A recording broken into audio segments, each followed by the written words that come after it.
Our old generator recently died, and to be honest, I didn't want to pay $700 just to get the same generator that died in under a year, which brings us to the PowerSmart 2500 watt portable inverter generator. Welcome to the Hippie Geeks. Let's get this extremely affordable generator out of its box and started to see how it does on our off-grid homestead. The first thing we need to do is get the unit out of the box, and as always, I love to see something properly packed for shipping. On top of the foam is the instruction manual, and you are going to want to keep this one for later. If you lose it, however, you can download it from the PowerSmart website, which is always nice to see. After that is a little two-part funnel, and you are going to want to keep this as well. The next thing I found was quite a surprise. It comes with the tools you will need to do basic maintenance on the unit. There's a screwdriver that can be flipped from Phillips to flat, and then they also included a wrench to remove the spark plug.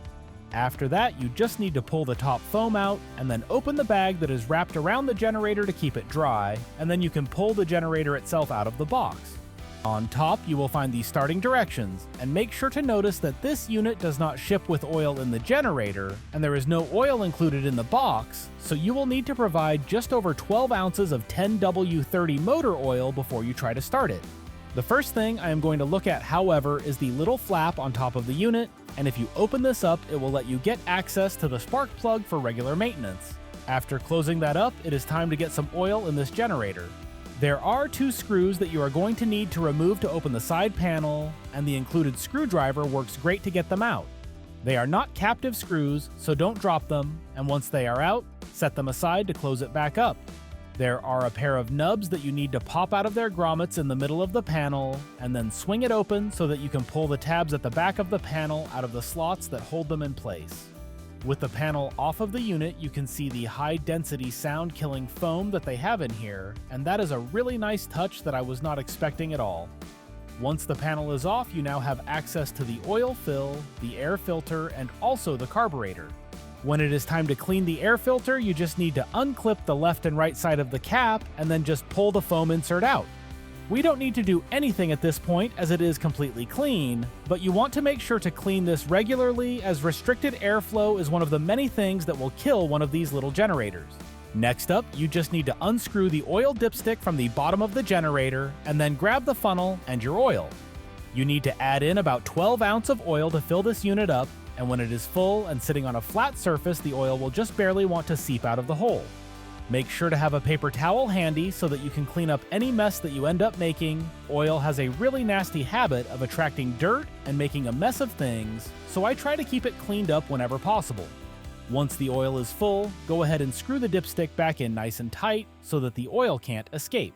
Now that the oil is full, you can put the side panel back on the unit and get it all buttoned up. You don't necessarily need to do this step as we are going to shut it off again in an hour, but I like to keep it assembled just so that I don't lose any of the screws that are sitting around while this thing is open. The grommets in the middle of the panel can also be a bit of a pain to get the nubs into, but once you figure out where they are, it becomes easier. Alright, the oil is in the generator, and now we can fill it up with gas. The red ring you can see under the cap is where the max level is, and that level corresponds to full on the gauge that you can see on the left side there. I am going to fill it up all the way, and according to the website, it should take just over a gallon. If you happen to spill gas here when you are filling it, make sure to let it all evaporate before starting the generator, as you really don't want to have to deal with a gas fire if something goes wrong. Once the cap is back on the tank, make sure to switch the knob on top of the cap to the on position before you start it. Alright, so the first thing I am going to do is leave the start switch in the off position and slowly pull the cord 5 to 10 times. The intent here is not to start the unit, but to let the oil get moving through the system and get some lubrication everywhere, especially on the piston. The downside to this is that it is going to load up the cylinder with excess gas and oil, and once we do start it, we are going to see a bit of a smoke cloud as everything gets blown out of the engine.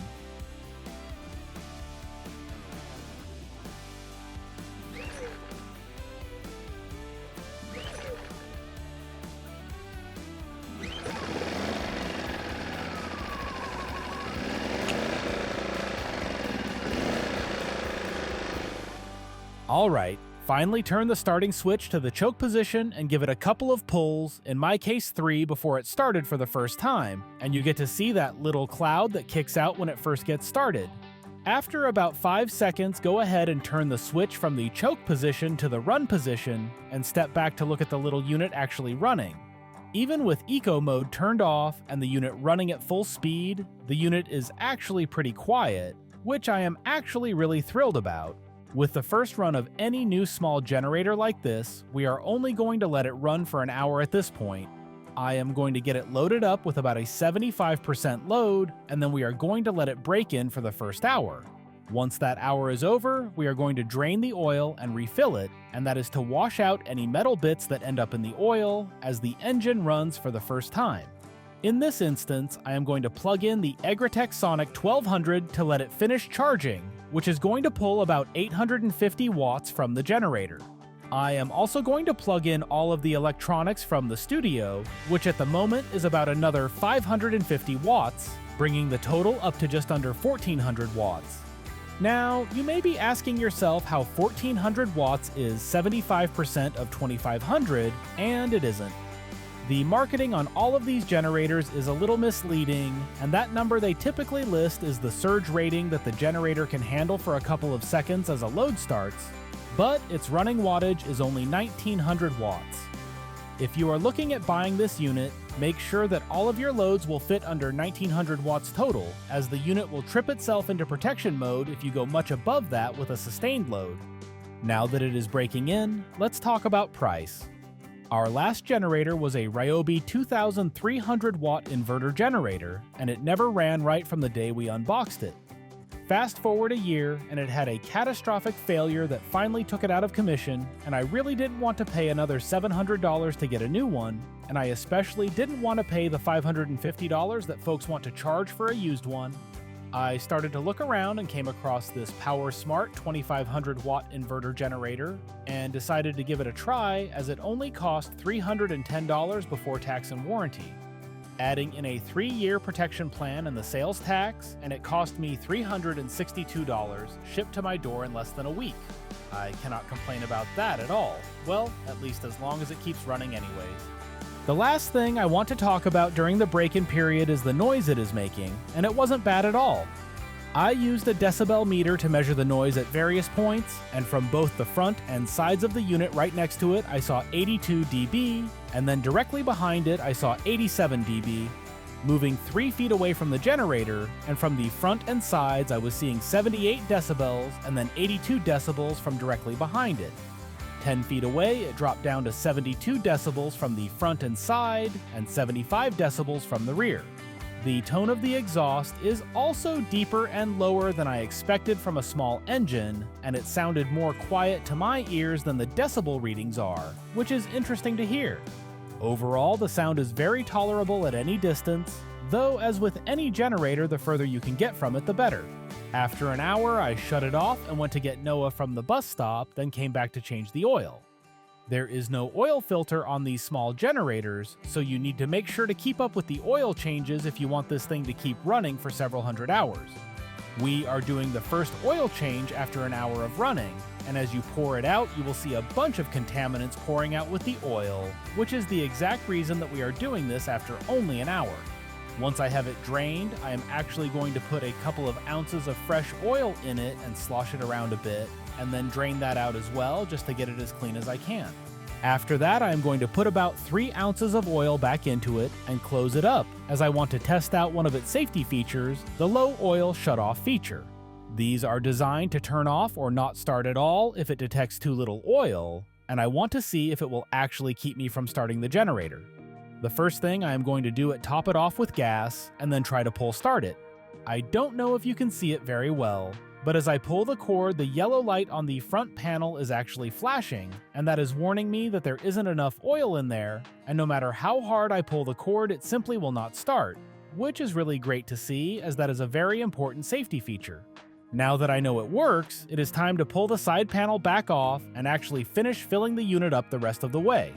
This is the first oil change, but it will definitely not be the last one this month. I am going to do another oil change at the 10-hour mark, which should be somewhere after the second full tank of gas runs through it. After that, I will do it again at the 50-hour mark, and then again at the 100-hour mark. After that, it will just be changing the oil every 100 hours, but you also want to be checking the level every time you start it. The rest of the maintenance schedule is listed inside of the owner's manual, which is the main reason that you should keep a hold of it. Follow the guidance and keep it cleaned up, and this little unit will hopefully give us years of steady operation. This is another one of those things that is going to need an update in a few months, but it is already working better than the last generator did most days, so that it's something to be happy about. So far, it is charging our solar batteries quickly and doing it very quietly, which is really nice. I will leave a link to this unit if it is something that you want to check out for yourself, and if you do pick one up, let me know how it works for you.